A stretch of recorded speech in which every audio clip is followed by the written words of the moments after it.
May 1945. A converted hotel in Luxembourg, the Palace at Bad Mondorf.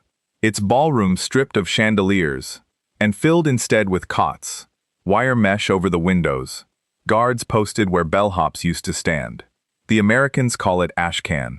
The Germans inside it are field marshals, generals, men who 2 months earlier commanded entire army groups. Now they wait in a line for interrogation. Cigarettes rationed, insignia removed, dignity going the same direction as the insignia. A young American captain walks the corridor with a clipboard. German is his first language, not his second. He was born in a city his family fled a decade earlier, and the accent he uses in these rooms is the accent of the men he now questions.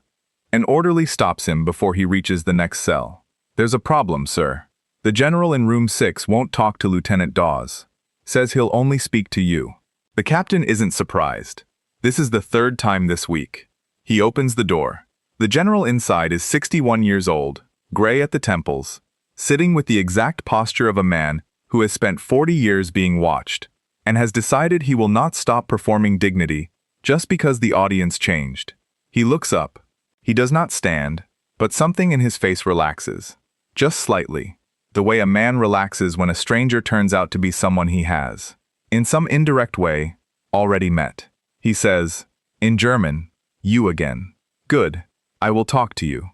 Only you. Send the other one away."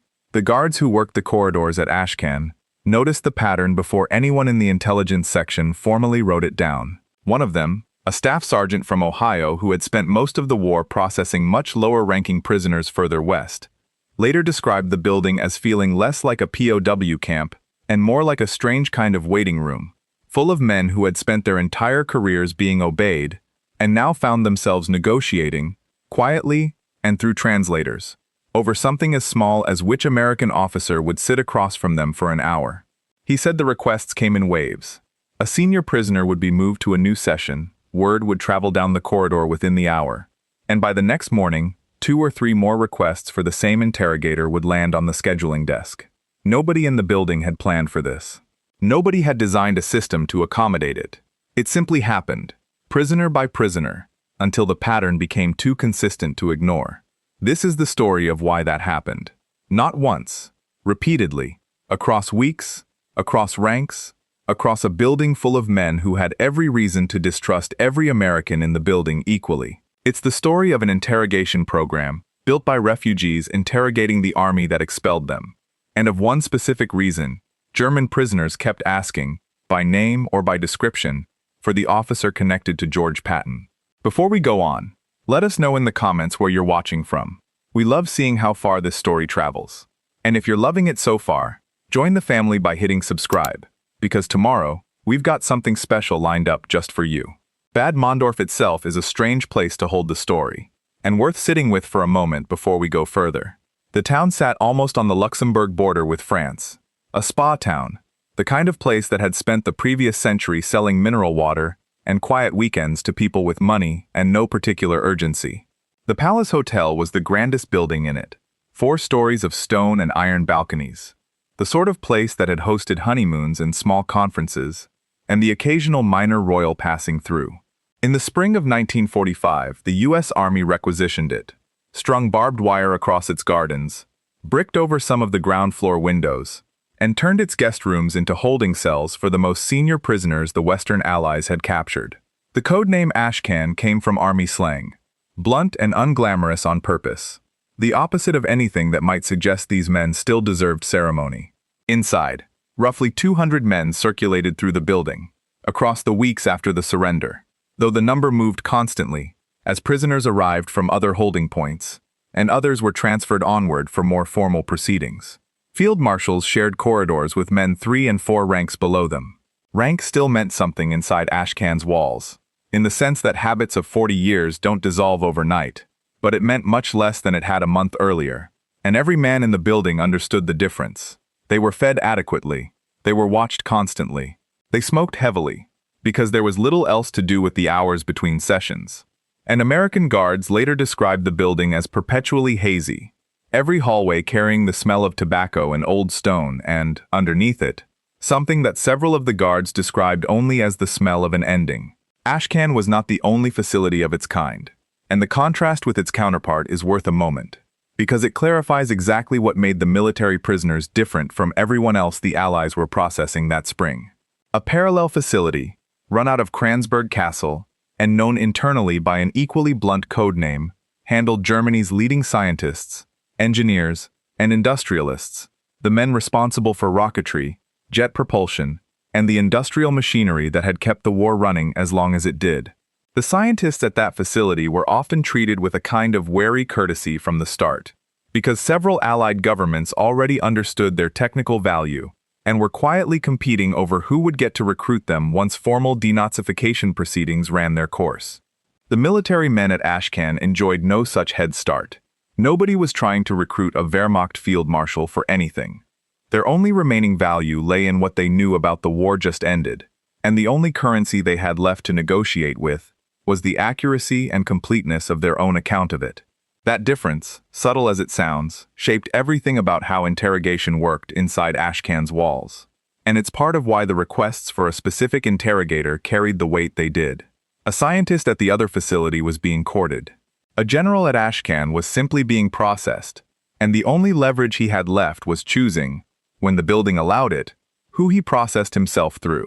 The interrogation program running out of that building did not exist in a vacuum. It grew out of a larger structure the U.S. Army had been building since 1942, and understanding that structure is the only way to understand why a defeated field marshal would specifically request a particular junior officer instead of simply answering whichever American happened to be assigned to his cell that morning.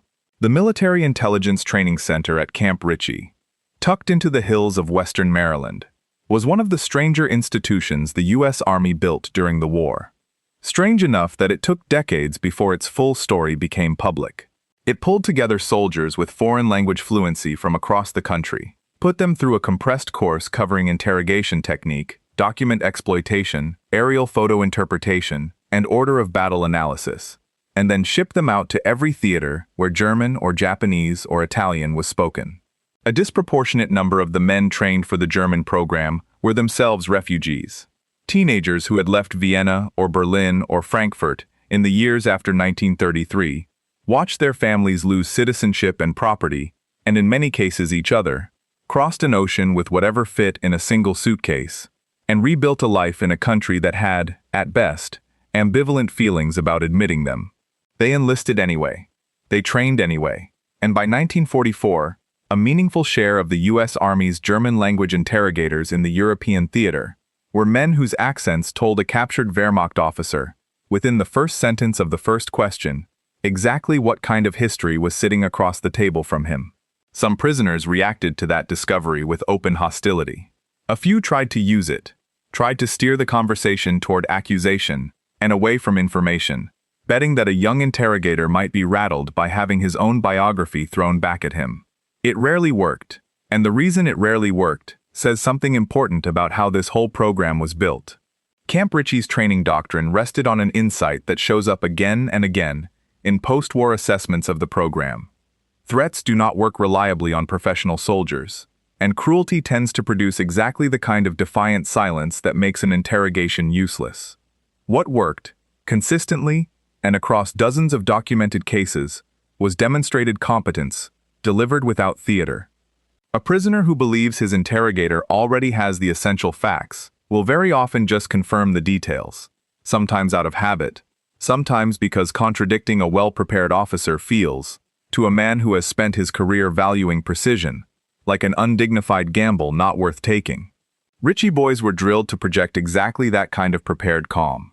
No shouting, no performance, just a quiet, fluent officer with a file that already seemed unnervingly thorough, asking questions in a tone that assumed cooperation rather than demanding it. The officers attached to Third Army's intelligence apparatus carried an additional advantage almost nobody else in the European theater could match, and it had nothing to do with language skill. It had to do with the specific character of the army they served. George Patton was, by every account from his own staff and from the historical record built after the war, close to obsessive about knowing exactly what stood between his forces and their next objective before he committed to moving. That habit filtered downward through his entire command structure. Third Army's intelligence section spent the better part of 2 years building an order of battle picture of the German units directly opposite its advance that was, by the standards of the time, extraordinarily detailed. Captured documents, prisoner statements, aerial reconnaissance, radio traffic analysis, all of it cross-referenced, corrected, and updated continuously, because an army that moved as fast as Patton insisted on moving could not afford intelligence that was merely adequate. This is where the composite figure at the center of this story earns his place. Call him Captain Elias Roth, because a name like that fits 100 real biographies from this program, without belonging to any single one of them. Roth's family left Frankfurt in 1936, when he was 11 years old. On papers, his father had spent 2 years and most of the family's remaining money securing. They settled in Baltimore. Roth grew up bilingual out of necessity rather than ambition. Enlisted at 18 in 1943, and was flagged for his language skills during basic training almost by accident. A clerk noticing his file and forwarding it up a chain that eventually landed him at Camp Ritchie. By the autumn of 1944, he was attached to Third Army's intelligence section. By the spring of 1945, he had interrogated more captured German staff officers than almost anyone else in his unit, not because he outranked anyone, but because a specific kind of reputation had started to travel among the prisoners themselves. Cell to cell, transport to transport. Ask for the one who was with Third Army. He knows things. He doesn't waste your time. There was a rumor, never confirmed, that he had been in the intelligence room the night Third Army's staff worked out where to attempt the Rhine crossing. Roth never corrected the rumor, and never confirmed it either. He seemed, according to men who served alongside him, to understand that the rumor was doing useful work regardless of whether it was accurate. The rumor mattered more than the fact, because what these prisoners wanted, more than comfort and more even than lenient treatment, was proximity. Proximity to the one command structure they had spent 2 years trying and failing to fully predict. Sitting across from a man connected to that structure gave a defeated officer something no anonymous processing clerk could offer. A version of an answer to the question that still mattered to him professionally, even after everything else had stopped mattering. What actually happened out there? What did they know about my position? Was I beaten by genius, or by bad luck, or by something in between that I still haven't identified?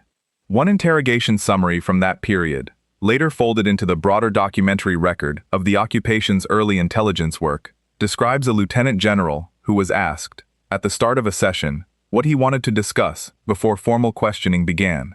He said he had no interest in discussing surrender terms, since those had already been settled well above his rank. What he wanted to know was how Third Army's intelligence section had correctly anticipated his division's withdrawal route 3 full days before he had finalized the decision himself. He said, in words that the summary rendered roughly, that he had spent 2 years asking that question of empty air, and that the American captain in front of him was the closest he would ever get to an actual answer. That single request explains most of what follows in this story. Preparing and narrating this story took us a lot of time, so if you are enjoying it, subscribe to our channel. It means a lot to us. Now back to the story. There's a second layer underneath the respect, and it's worth being honest about it, because the fear driving it was doing real work in these rooms, and it deserves to be named directly, rather than smoothed over into something nobler. By the spring of 1945, German officers understood, with real specificity, what capture by Soviet forces was likely to mean, and the difference between an American interrogation cell and a Soviet one was not abstract to any of them. It was the difference between an uncertain but survivable future and one that might not include a future at all. Every calculation a captured German officer made in those final weeks, who to approach, how cooperative to be, which American to request by name, if a request was even possible, sat downstream of that fear.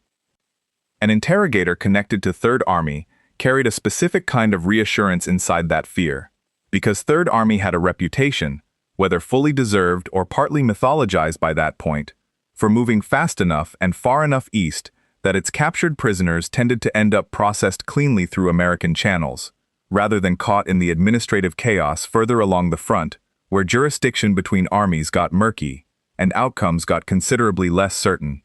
Talking to Roth, or to someone like him, was not purely a matter of historical curiosity or professional respect.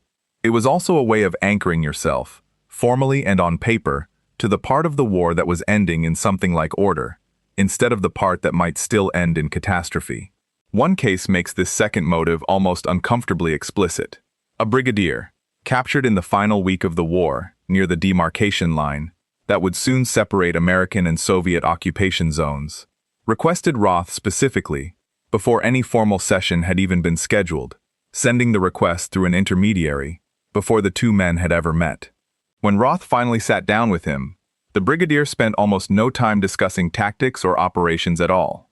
Instead, he asked, repeatedly, and with a directness that surprised the interrogator, whether his current location guaranteed he would remain in American custody, or whether administrative reshuffling might still move him east as occupation boundaries were finalized in the weeks ahead. He had heard, through channels the Americans never fully traced, that an officer connected to Third Army might have more insight into how those boundary questions were being resolved than an ordinary processing clerk.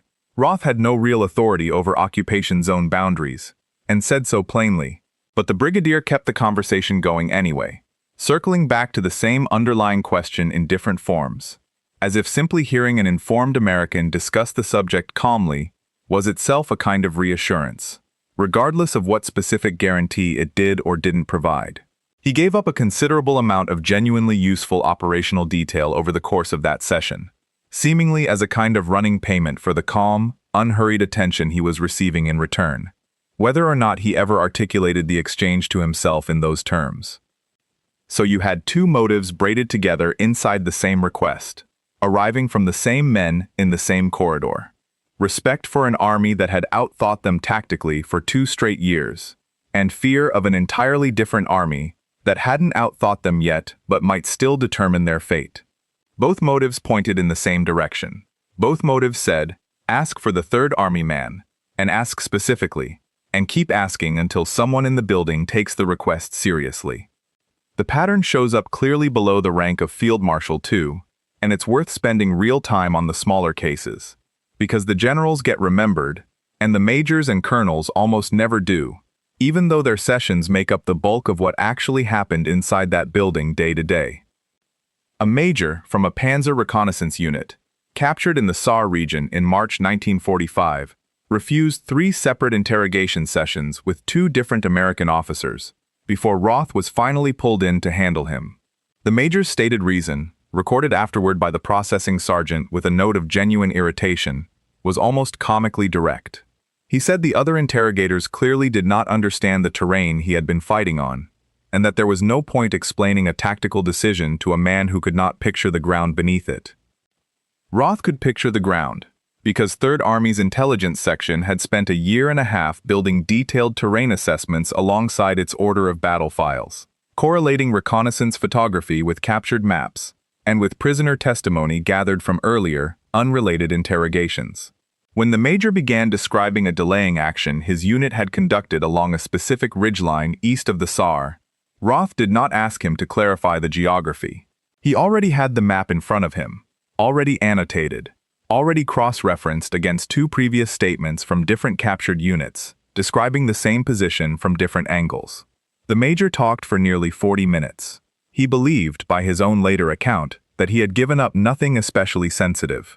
In practice, he confirmed a great deal that the Americans had suspected, but not yet verified, because the conversation had stopped feeling like an interrogation somewhere around the 15-minute mark, and had started feeling, at least to him, like 2 professionals discussing a battle that neither of them had won cleanly.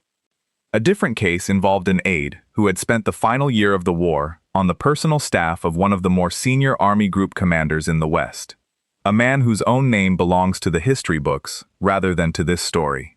The aide himself was a colonel, a career staff officer who had spent 2 decades inside the machinery of Wehrmacht planning, and had, by his own later admission, never fired a weapon in anger during the entire war.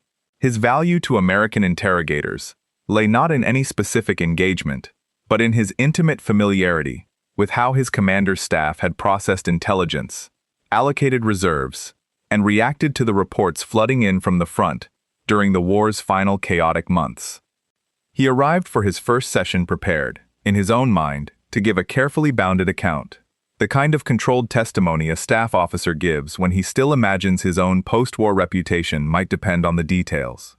He answered the first round of questions in exactly that register, polished, general, revealing nothing that could not already be inferred from captured orders. Then Roth asked him, without any particular emphasis, to walk through the staff's reaction on the specific morning in the autumn of 1944, when reports first arrived describing Third Army's reactivation and its unexpectedly rapid movement east. The colonel paused. He asked, carefully, how much the American already understood about that particular morning. Roth answered honestly that he understood a great deal, because Third Army's own intelligence section had spent considerable effort afterward reconstructing exactly how German command had reacted to that reactivation, using captured signals and prisoner testimony gathered in the months since. The colonel considered this for a long moment, and then, according to the session notes, seemed to make a private decision that his carefully bounded account was no longer serving any purpose. He spent the remainder of the session describing, in far more candid detail than he had originally intended, the sense of alarm that had moved through his commander's staff that morning, the arguments over how quickly reserves could be repositioned, and the growing recognition among the senior planning officers that their own timetables had been built on assumptions that no longer held. It was, by any reasonable measure, one of the more valuable sessions Roth conducted that spring, and it happened almost entirely because the colonel had concluded, correctly, that there was no version of the conversation in which he could outmaneuver an interrogator who already had half the answer before he asked the question. A signals officer, mid-level and entirely unremarkable by rank, produced one of the stranger sessions on record from that period. He was brought in for what should have been a routine debrief, covering radio procedures and captured code books, the kind of session that usually lasted 20 minutes and generated a single paragraph of notes. He answered the first several questions in clipped, minimal German, giving up nothing beyond what was already obvious from the captured equipment sitting on the table between them. Then Roth asked, almost as an aside, about a specific frequency shift the officer's unit had made in the final weeks of 1944, a shift that Third Army's Signals Intelligence Section had noticed and puzzled over without ever fully explaining it. The officer stopped mid-sentence. He looked up, genuinely startled for what witnesses described as the first time in the session. He asked how the American could possibly know about that particular frequency shift, since as far as he understood, the change had never been compromised on the German side, and no one in his own chain of command had ever suggested otherwise. Roth didn't answer the question directly. He didn't need to. The officer talked for close to another hour after that moment, not because he had been threatened, and not because he had been tricked in any conventional sense, but because the question itself had told him something he had not expected to learn about his own war. There is a particular kind of disorientation that comes from discovering, months after the fact, that your opponent had understood your operation better than you allowed yourself to believe, while you were still fighting it. Several prisoners from that period describe exactly that disorientation in nearly identical language, as the moment they stopped trying to manage the conversation and simply started having it. Not every session went this smoothly, and it would be dishonest to tell this story as if respect and cooperation were the only currency running through Ashcan's corridors. Some of the men held there hated everything Roth represented, and said so plainly, and meant it. One colonel, a committed party member who had risen through the Waffen-SS rather than the regular army, refused to speak at all during his first 2 sessions, sitting in silence while a translator relayed questions he simply declined to answer. When word reached him that the Third Army officer other prisoners kept requesting was, in fact, a German Jewish refugee, his reaction was not curiosity, it was contempt, expressed openly to the guards escorting him, in terms that do not need repeating here.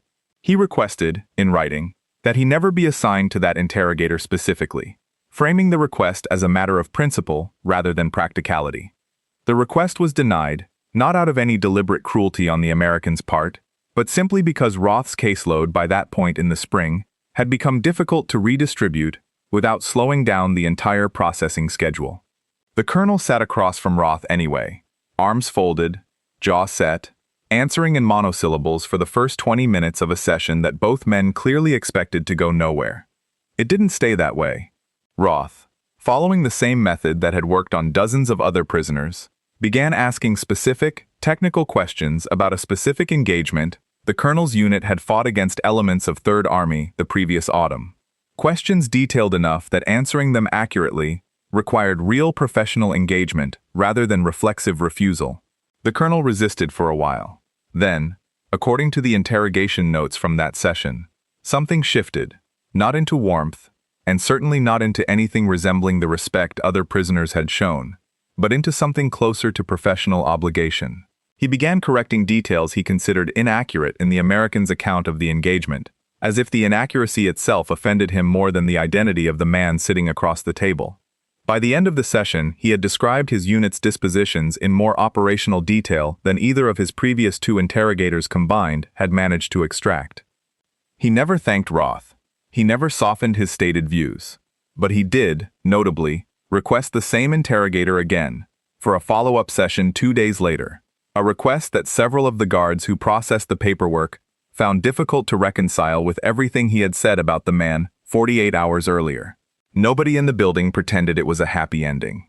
It was, if anything, a more honest illustration of what was actually happening inside these rooms than the warmer scenes involving the field marshal or the panzer major. Professional respect, in this specific and narrow sense, did not require affection. It barely required civility. It required only that the man across the table demonstrably understood the war well enough that dismissing him became, in a strange and uncomfortable way, harder than engaging with him. The colonel's second session produced a detail that the facility's staff found almost darkly funny in retrospect. When asked, near the end of the follow-up, why he had requested the same interrogator again after everything he had said about him 2 days earlier, the colonel reportedly answered that he saw no reason to waste further time training a new officer to understand his unit's operations from the beginning, when the man he had already spoken to clearly required no such training. It was, by his own framing, a matter of efficiency rather than any change of heart. And the interrogation staff, reading the note afterward, apparently decided not to press him further on the distinction. At the opposite end of the emotional spectrum sat a young lieutenant, 23 years old, captured in the final week of the war, with barely a scratch of combat experience, beyond a few chaotic weeks holding a position that had already been effectively abandoned by everyone above him in the chain of command. He had none of the tactical history that made the senior officers so eager to compare notes, and initially nobody expected his session to produce anything of interest at all. But he had heard, second-hand, through the same informal prisoner network that carried every other rumor through Ashcan's corridors, that the Third Army interrogator was somehow connected to the army that had ended the war so decisively in the West. And something about that connection seemed to matter to him in a way that had less to do with intelligence value and more to do with a kind of exhausted hero worship, the sort that sometimes attaches itself to whichever force proves undeniably, overwhelmingly effective, regardless of which side of the war you happen to be standing on. He asked for Roth by description rather than name, since he had never actually learned it, referring to him only as the officer the older men keep asking for. When the session began, he offered information almost eagerly, describing troop movements and unit strengths with none of the guardedness the more senior prisoners displayed. Roth, by his own later description to a colleague, found the session almost uncomfortable, precisely because it required no real skill. The lieutenant wanted, more than anything, simply to have been on the losing side of something that felt, even in defeat, undeniably significant. And talking to an American connected to Third Army seemed to satisfy some part of that need, regardless of what the conversation actually produced in intelligence terms. Roth was not entirely comfortable with any of this, and it's worth pausing on his own experience of the pattern, rather than treating him purely as a fixed point the German prisoners orbited around. He mentioned the strangeness of it more than once, to a fellow Ritchie boy who worked alongside him at the facility, a lieutenant with a similar background who had left Hamburg as a child in the mid-1930s. The two of them sometimes compared notes in the evenings, in the clipped, understated way soldiers tend to discuss things they don't fully know how to process. Roth admitted, according to the lieutenant's own later recollection, that there was something disorienting about being sought out, session after session, by men who represented everything his family had fled. He said he did not particularly want their respect, and did not know what to do with it when it was offered, and found the gratitude, when it came, harder to sit with than open hostility would have been. Hostility, at least, made sense to him. Gratitude from a Wehrmacht general felt like a debt he had never agreed to collect. The lieutenant reportedly told him that the discomfort was, in its own way, the whole point. Roth wasn't succeeding because these men had come to like him. He was succeeding because he refused to let their history with each other become the subject of the conversation at all, and kept the conversation instead on the only ground where his own preparation gave him an advantage. Whatever these prisoners felt about him personally, and their feelings ran the full range from genuine warmth to open contempt, none of it changed the fact that he had spent a year and a half absorbing the same intelligence picture Third Army's staff had built. And that picture, more than his biography in either direction, was what actually earned him the sessions. Roth apparently found this reasoning useful without finding it fully comforting, and by his own account carried some version of that unresolved tension with him for the rest of his life, long after the specific prisoners and the specific building had faded into a story he rarely told. By early May, requests like these had become frequent enough that officers running the facility began keeping informal track of them, not as a matter of policy, but out of simple curiosity about the pattern. It wasn't only about Patton's reputation for speed or aggression, the qualities that had made the German command fear him tactically for 2 straight years. It was also, in a more practical sense, about information control. A general at the end of a lost war retains exactly one asset worth protecting: the story of what he did and why, and the belief that someone with real understanding of the war will hear that story recorded accurately, rather than filed away by a clerk who cannot tell the difference between a calculated withdrawal and an outright collapse. Talking to an anonymous processing officer felt, to several of these men, like shouting into an administrative void that would swallow the nuance of their decisions, along with everything else. Talking to someone who had spent 2 years reading Third Army's intelligence traffic on their specific unit felt like talking to the one person in the building capable of understanding what had actually happened to them, and capable of recording it in a way that might survive past the immediate chaos of the surrender. Some of the strangest evidence for how deliberate these requests had become comes not from individual sessions, but from a shared holding room, where several mid-ranking officers waited together before being called one at a time for questioning. A guard posted nearby that week later recalled overhearing what amounted to an argument among the prisoners about which of them should try to request the Third Army interrogator first, since word had spread that his schedule was overbooked, and only a limited number of requests were likely to be honored that day. One officer argued that seniority should decide it, that the highest-ranking man in the room had the strongest claim.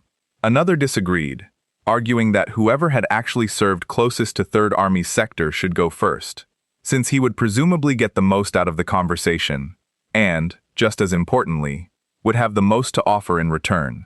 A third simply said, according to the guard's recollection, that it hardly mattered who went first, as long as someone from the room made it onto the captain's list that day, because at least then, the others could ask him afterward what had actually been discussed.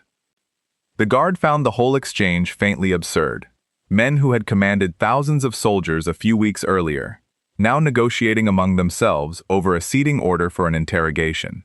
And he said as much in an offhand comment to a fellow guard that made its way, second-hand, into the kind of informal institutional memory that surrounds any facility like this one. But the absurdity was also revealing. These men were not competing for comfort or leniency in any way the facility's staff could identify. Nothing about talking to Roth changed a prisoner's rations, his cell assignment, or his ultimate legal disposition. What they were competing for was something considerably harder to quantify, and, in its own way, more valuable to men who had just lost everything else that used to matter to them: the chance to have their own war understood accurately by someone capable of checking it against a record they themselves had never been allowed to see.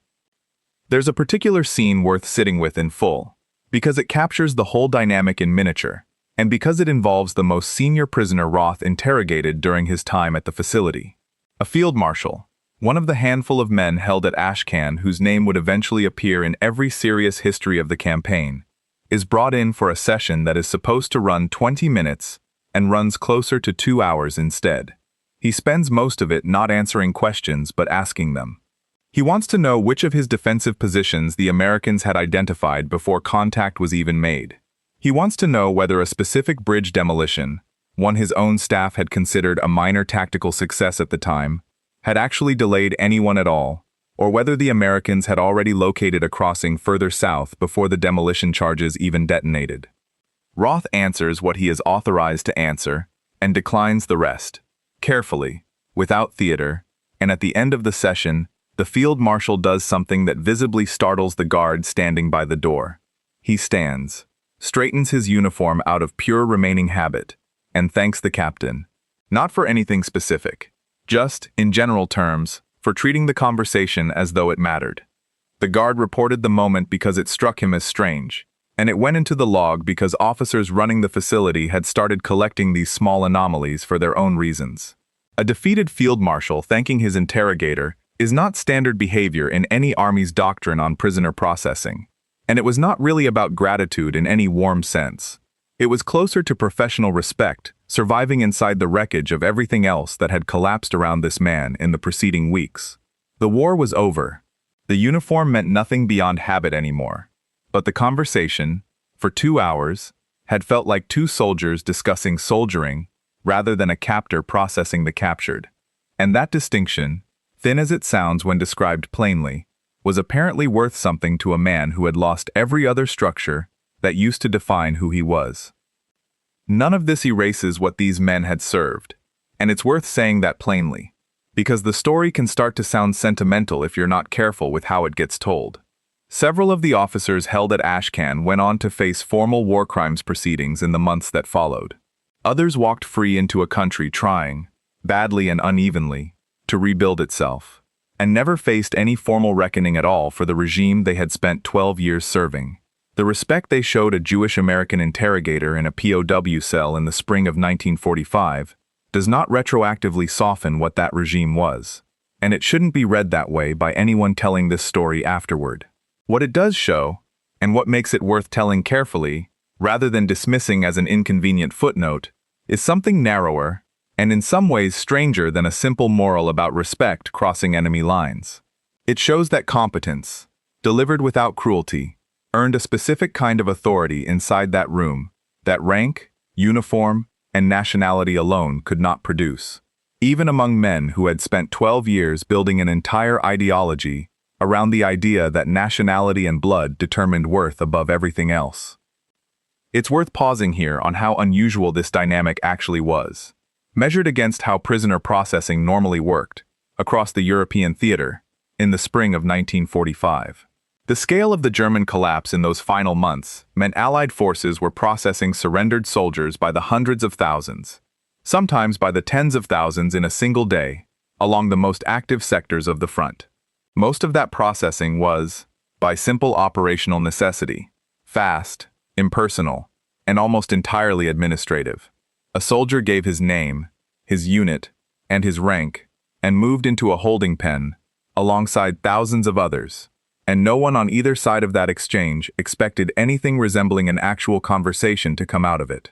Senior officers held at facilities like Ashcan were the clear exception rather than the rule, and they were treated as an exception precisely because their intelligence value justified the kind of slower, more individualized questioning that an ordinary private or corporal simply never received, regardless of how curious he might have been about the men who defeated him. That imbalance is part of why the requests for a specific interrogator stand out so clearly in the historical record at all. It was never a universal feature of the German surrender in 1945. It was a narrow, specific behavior confined to a narrow, specific group of men who possessed both the rank required to make such a request in the first place and the professional history that made the request feel meaningful to them personally, rather than simply presumptuous. That narrowness also helps explain why the pattern concentrated so heavily around officers who had served directly opposite Third Army during the final 18 months of the war. A general who had spent the war commanding occupation forces in Norway, say, or an officer whose service had kept him far from any active American front, had no particular reason to seek out a Third Army interrogator specifically, because Third Army had never shaped the operational logic of his war in any meaningful way. The request only made sense to men whose final 2 years had been organized, in a very real and very specific operational sense, around trying to anticipate what Patton's forces would do next. For them, and really only for them, an interrogator connected to that specific command carried a weight that no other American officer in the building could match, regardless of his rank or the fluency of his German. The practical mechanics of all this deserve a moment too, because the scheduling problem it created was, in its own small way, a genuine administrative headache for the officers running Ashcan. The facility operated on a rotation designed to move a fixed number of prisoners through interrogation each day, spread evenly across the available officers, and a system built around specific requests for a single captain threatened to collapse that rotation entirely. The scheduling desk kept a logbook, and surviving fragments of it, referenced in later accounts of the facility's operation, show a pattern that must have been genuinely exasperating to whoever managed it. Entries requesting Roth by name or description cluster so heavily in certain weeks that other interrogators, competent officers with their own fluency and their own training, went days at a stretch with prisoners actively resisting their sessions and asking, sometimes politely and sometimes not, to be rescheduled. The facility's solution was neither generous nor punitive. It was simply logistical. Roth's caseload was allowed to run heavier than his colleagues, on the theory that a cooperative prisoner extracted more useful information per hour than a resistant one, regardless of which officer happened to be sitting across from him. Sessions that would ordinarily have been split evenly among 4 or 5 interrogators ended up disproportionately routed through one, and Roth, by his own later account, worked considerably longer days that spring than almost anyone else attached to the facility. Not because he had sought the distinction, but because turning prisoners away from a session they were willing to engage in seriously would have cost the Americans exactly the kind of information the entire program existed to collect. By late May, the flow of prisoners through Ashcan had begun shifting toward a different kind of process entirely, as preparations accelerated for the more formal proceedings that would eventually convene at Nuremberg. Several of the men held at the Palace Hotel were transferred to a new facility built specifically to house defendants awaiting trial, and the loose, improvised intelligence-gathering atmosphere that had defined Ashcan's first weeks gave way to something more structured, more legally cautious, and considerably less personal. Roth's own role narrowed accordingly. The unstructured conversations that had characterized his sessions through April and early May, the kind of long, wandering exchanges that produced both genuine intelligence and genuine moments of professional recognition between enemies, became rarer as the process shifted toward preparing formal statements for legal use rather than operational understanding for its own sake. Roth himself, like the overwhelming majority of the men who came out of the Camp Ritchie program, said almost nothing publicly about this period for the rest of his life. This reticence was not unique to him. It was, in fact, remarkably consistent across the entire generation of Ritchie boys, whether composite figures constructed for storytelling purposes, or the real individuals whose service records eventually surfaced decades later, through historians and documentary filmmakers, piecing the program together from scattered archives. Part of the silence was simple professional habit, the residual discretion of men trained to extract information rather than share it. Part of it, more painfully, came from the strange and uncomfortable position these men occupied in their own memories of the war. Interrogating the army that had destroyed your family, your home, and in many cases your entire extended community, and doing so with courtesy rather than cruelty, is not a story that fits comfortably into the kind of narrative most people want to tell at a dinner table, or even to their own children decades later. Several Ritchie boys who did eventually speak publicly, in oral history projects conducted late in their lives, described feeling a persistent, low-grade unease about the professional respect some German prisoners had shown them, an unease that never fully resolved itself even after 50 or 60 years of distance from the events themselves. It took decades for the broader public to understand what programs like this had actually accomplished, largely because the men involved were so consistently unwilling to discuss it, and because the wartime secrecy surrounding intelligence work tends to calcify into simple habit long after the original justification for silence has expired. Historians researching the European theater's intelligence apparatus in the 1980s and 1990s began locating aging veterans of the Ritchie program, many of them by then in their 70s, and found a recurring pattern in the interviews: modesty bordering on dismissal, Men who had personally extracted operationally significant information from senior German officers, describing their own wartime service as clerical work, paperwork, nothing especially interesting. It took considerable patience from the historians involved to draw out the details these veterans had spent 50 years declining to volunteer. And even then, many of the specifics that might have identified individual prisoners or individual interrogators by name were left out of the published record entirely, either out of remaining discretion or simple faded memory. What survived clearly enough to reconstruct, across the fragments that did make it into archives and oral histories, is the pattern itself rather than any single definitive account. Senior German prisoners, across multiple facilities and multiple months, showed a consistent preference for interrogators connected to the command that had defeated them most decisively and most unpredictably. That preference outlasted the obvious explanations for it.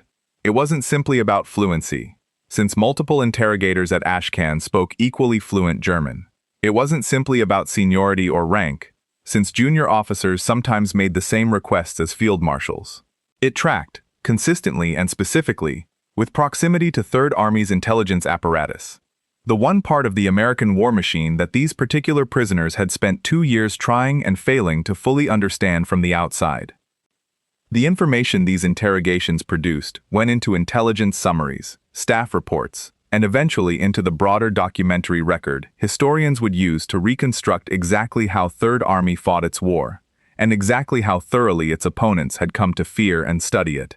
The names of the men who extracted that information, real or composite, mostly went nowhere at all. They returned to civilian life, took jobs, raised families, and in most cases, simply stopped talking about what they had done in those converted hotel rooms in Luxembourg, treating the entire episode as a closed chapter rather than a story worth telling. There's an irony sitting underneath the whole story that deserves to be named directly, because it ties everything together in a way that the individual scenes, taken alone, don't quite manage on their own. The men who feared Patton most, the ones who had spent a year and a half producing hundreds of pages of intelligence analysis, trying to predict a commander they could never fully calculate, ended the war asking to speak with someone from that same command structure, not primarily because they wanted mercy, and not even primarily because they wanted comfort, but because they wanted the record of their own war closed accurately. They wanted their decisions, their failures, and occasionally their genuine tactical successes, understood by someone capable of checking those decisions against a body of information they themselves never had access to while they were still making them. And the man capable of providing that understanding happened to be, in more cases across that spring than the German High Command could ever have imagined, 2 years earlier, someone whose own family history was inseparable from the very war they had just lost so completely. That's not a clean story, and it was never going to resolve into a simple lesson about respect crossing enemy lines, or professionalism triumphing quietly over ideology, or any of the tidy morals these kinds of stories sometimes get flattened into once enough time has passed. It's closer to something narrower and more genuinely human than that. Professionals recognizing competence in the very room that had just ended their careers, and, in some cases, their freedom. Men choosing, in the last weeks their opinions carried any operational weight at all, to direct their final substantive words toward the one person in the building they believed could actually understand what those words meant, and could record them with the kind of accuracy that history itself would eventually depend on. There's a final piece of the story worth including, because it puts the whole pattern in a slightly different light than the individual scenes can manage on their own. Ashcan was not, in the end, primarily a place for German officers to unburden themselves to a sympathetic listener, whatever the individual sessions sometimes felt like from the inside. It was an intelligence operation, run by an army that needed information, and had built, deliberately and at real institutional cost, a program capable of extracting it efficiently and without recourse to the kind of coercion that produces unreliable answers. The German prisoners who requested a specific interrogator were not being granted a comfort. They were, whether they fully understood it this way or not, choosing the interrogator most likely to extract accurate, detailed testimony from them, because he was also the interrogator best equipped to recognize when they were shading the truth. Respect and utility ran in the same direction here. which is part of what makes the pattern so consistent across so many different personalities and so many different ranks. A defeated general seeking psychological closure and an American intelligence section seeking operational detail turned out, in room after room at the Palace Hotel in the spring of 1945, to want exactly the same conversation, for almost entirely different reasons, and both sides got what they came for. Consider what that means, set against the 2 years that preceded it. The men writing hundreds of pages trying to predict Patton, the reserves held back against an axis of advance that never materialized, the panzer divisions watching a river crossing he never used. All of it fear built from documented pattern. All of it costing the German war effort resources it could not spare. And then, at the very end, that same fear turned inward on itself and produced something almost gentler. Not surrender to Patton's tanks, but surrender, specifically and repeatedly, to the intelligence apparatus that had made those tanks so difficult to prepare for in the first place. The fear didn't disappear when the shooting stopped.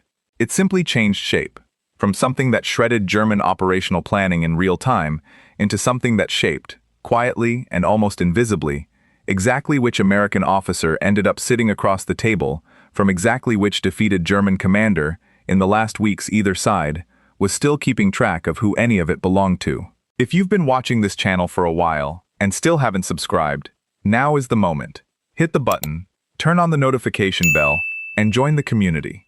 We are here every day with the military history stories that deserve to be told straight, without softening what was hard and without forgetting what was, in its own way, exactly right. Thank you for watching. Respect the fallen, honor the veterans, and never forget what they were fighting against. We will see you in the next video.